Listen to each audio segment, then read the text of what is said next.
If you missed yesterday's episode, make sure to go ahead and check it out. We talk about a lot of interesting things scientifically and a lot of research. In yesterday's episode, we talked about the physical brain anatomy and physiology and chemical imbalances that drive someone to want to be a killer. In today's episode, we are going to be talking about the different types of killers, the different motives that they have. Why do they do what they do? What drives them specifically to do what they do? Let's find out. So the first type of killer that we're going to be discussing is the one who had suffered horrific childhood abuse. Now, in my last video, we talked about how most killers have suffered some sort of childhood trauma, childhood abuse, or neglect. But for some killers, it goes deeper than that. It goes deeper than just that abuse causing some sort of physiological change in their brain. It goes further than that and is actually what drives them to want to kill rather than it just causing a brain defect, if that makes sense. So to most people who had loving, caring parents growing up, the world is secure and a decent place. They grow up with a relatively healthy view of themselves and others, which allows them to create meaningful relationships and give and receive love freely. However, those who have been severely mistreated in their earliest years by the only people that this young child knows, they will grow up seeing the world as a hateful place where human relationships aren't based on love and acceptance, but power, suffering, and humiliation. After being tortured and harmed in their earliest years, they may seek to inflict that same harm and suffering onto others. This person's psyche has been warped in such a way that they only feel power and satisfaction by inflicting harm on others because that's all that they know. The only time that they feel alive is when they are causing someone else's death. Again, as I reiterated in yesterday's episode and will continue to reiterate, not every child who suffers abuse grows up to be a killer, but many serial killers have a history of horrific child abuse. And also, like I said, some people's brain chemistry and anatomy is altered by this abuse and neglect. But again, not everyone's motive is to kill because of that. It just happened to them. It's not something that they actively always think about. It's not like, I was abused, so now I'm going to abuse others. But these people in specific, they were abused, so now they want to cause that harm onto someone else. The next motive that we are going to be discussing, which is a very interesting one to me, is the angel of death.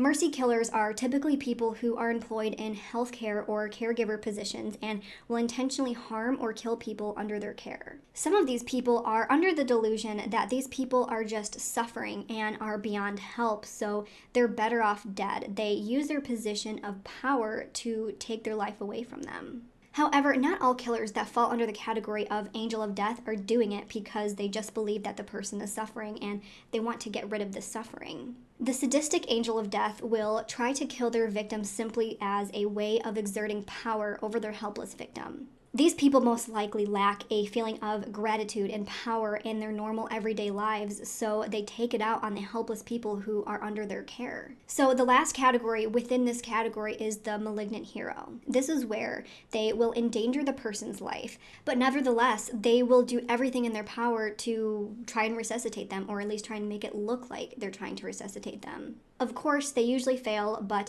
they're hoping to be seen as this selfless hero who did everything in their power to save this helpless person. And then, of course, others will try to kill their patients just for the monetary gain. A lot of these killers work in the medical field, and many of them were drawn to the medical field in the first place because of their fascination for life and death. Harold Shipman was an English family doctor who made it look like his elderly patients were dying of natural causes after signing himself into their wills and making a ton of money off of their deaths. He would get really close with his victims and make them trust him and make them believe that he just wanted what was best for them. He killed around 216 known victims, but he is thought to have killed up to 250 victims before he was caught.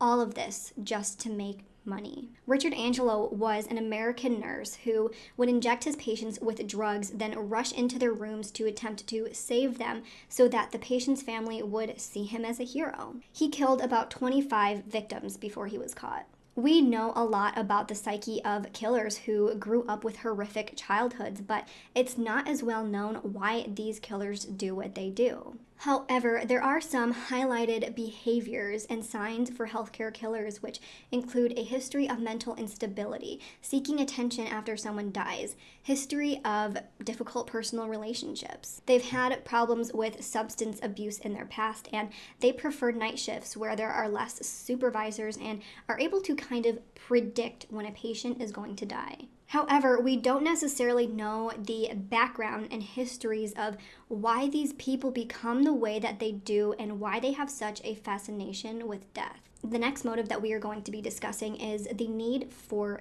dominance. Just like with the angel of death, but these killers simply just want to show power over a helpless victim in any way, shape, or form.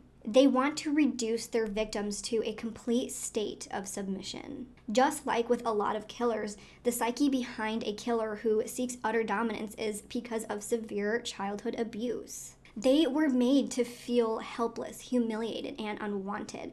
Because of this, they grew up to want to inflict the same feeling onto others and to finally feel like they have control. In one extreme form, the killer will want to turn their victim into almost a completely passive doll that they have complete control over. Someone who won't fight back, someone who just listens and obeys their every whim. Some of them even feel comfort knowing that they have someone who follows their every order. They feel comfort from having someone there to combat their loneliness. They start feeling this twisted sense of acceptance by their victim, and it's the only way that they know how to find comfort and control. The next and possibly most disturbing motive for murder is cannibalism. Most of us completely cringe at the sheer idea of cannibalism and could never wrap our heads around why this would even be something that anyone could want. However, something that I found in my research, which is very surprising and is completely disturbing, shows that cannibalistic urges can actually be deeply rooted in our evolutionary makeup. Research shows that our closest evolutionary primate engage in cannibalism, and it shows that our ancestors, proven by human fossil records, have engaged in cannibalism. It's absolutely disturbing, but research shows that this is something that has happened in every region of the world since the beginning of time. Studies show that people have engaged in cannibalism for many different reasons, from survival all the way to ceremonies and rituals. But we don't really know why people still do it in the 21st century. Obviously, when we're talking about cannibals, our minds jump straight to Jeffrey Dahmer and Albert Fish. However, when they were asked why they did what they did, why they wanted to eat people, they didn't really say much besides it tastes good. It's a psychological phenomenon that I, along with most others, could never understand. Next, we are going to be talking about what I think is the next most disturbing motive, which is necrophilia. Necrophilia describes someone who is obsessed with death and who gets sexual arousal from the thought, smell, sight, or feel of dead bodies. They will sometimes engage in physical activities with dead people, which is hard to even say in the first place, let alone think of someone actually doing. It's another psychological phenomenon that is incredibly difficult to understand, and there's not a ton known on why this happens. One example comes from a man named Ralph Waldo Emerson. His wife, Ellen, had actually passed away, and he was so devastated by her passing that he actually dug up her body and defiled her body. As disgusting and unthinkable as this is, it's at least something that we could possibly wrap our head around. Someone who's so upset over their wife's death that they just need one last hurrah with them, which again is completely disturbing, but it's something that I think we could understand someone doing. But another man named Henry Blot from France would just go dig up bodies in the cemeteries to defile their bodies. This is just something that's so inconceivable and so disturbing that we can't even begin to understand what drives someone to do this. And of course, we know that some killers will murder their victim and then defile their bodies after doing so. So the next motive that we will be discussing is profit. Those who kill for profit are people who just see their victims as objects who they can manipulate and destroy without any remorse or conscience, just for their own gain. A huge example of this is H.H. Holmes, who, yes, he was motivated by a sexual fetish, but he was also largely motivated by the monetary gain that he could get. One of the scams that he would do was to use the dead bodies to defraud insurance companies. Then I also want us to think back to Harold Shipman, who we used an example of mercy killing, but who also fits this category. He used his power as a doctor to make his patients feel comfortable and trusting, but was largely motivated by the money that he could get from their wills. Again, it's hard to understand what drives people to these extreme measures just to obtain some sort of gain, but nevertheless, when money is involved, you never know what people might do. Again, these people have that psychological concoction that we talked about in yesterday's episode, and so these people just see their victims as nothing more than pawns that will take them to their gains and nothing more. Probably one of the most understood and unfortunate reasons for killers to commit their heinous crimes is for celebrity status. As a society, we are obsessed with serial killers, whether it be because we want to understand them or because we just find them interesting. Everyone watching this, and me especially, are partially responsible for the celebrity status that we give killers. However, this is nothing new. It's not something that is invented through YouTube or through media or through movies. People as far back as we can go have been fascinated with crime. It's natural for us to see a disaster being reported on the news and have our interests immediately piqued. And this has been happening since before TVs even started reporting on the media. Tragedies were printed in newspapers and people would flock to go buy them. It's human nature. And what also is human nature is wanting attention. So many of us wish that we could be known for something, but some people are willing to go to extreme lengths to do this. Whether their extreme lengths be doing stupid stuff on YouTube so that they can get 1 million views, or doing something even more extreme. Some killers revel in reports that the news are making about them. We know that many killers are people who don't have anything in their lives going for them and don't really have people who care about them. They are people who can't really hold a job or a meaningful relationship. Even those who have families and successful careers, such as John Wayne Gacy, who had an amazing job, multiple wives, and families, still felt like they had nothing inside. They need more eyes on them, and they just need to be recognized. Seeing their names on TVs and newspapers and books brings them so much joy and pleasure.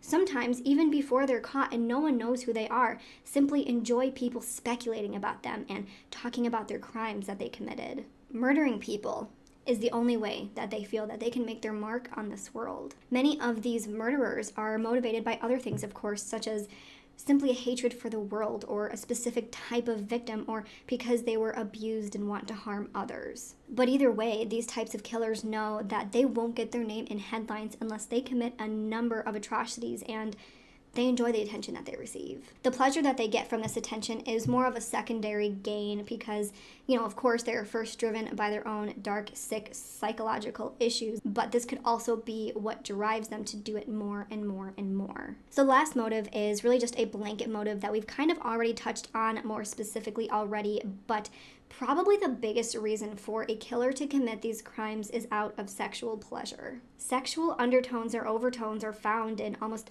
every famous serial killer that we know of.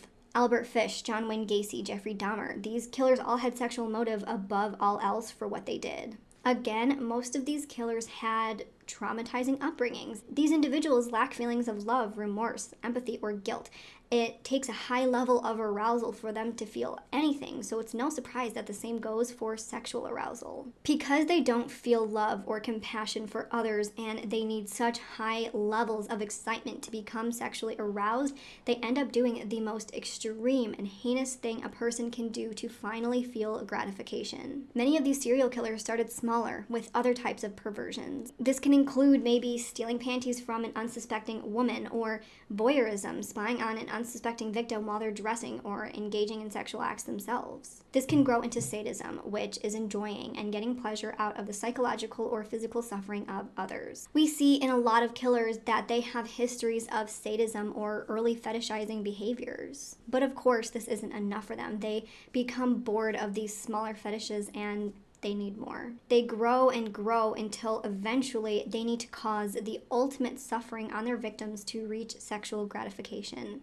Most killers like this don't reach sexual gratification from the murder itself, but by the power that they have over their victims during or what they do to their bodies after. It's all about needing power, high arousal, and having no empathy or sympathy for others. Many of the motives that we discussed are completely intertwined. There are many serial killers who choose to kill because of a history of childhood abuse, who are sexually motivated and want monetary gain, for example. There are killers who want to be seen as a hero, but who also get gratification from what they do. It's a sick and twisted concoction of mental disturbances. The reason for going through each motive is so that we can understand exactly what they are looking to gain from killing. It's not common that someone will kill simply to kill. There's other reasons behind it, no matter how sick and twisted they might be. So those are the main motives that we find in serial killers and some of the research behind why. Again, some of these motives are not well understood and there's not a ton of research on them. And again,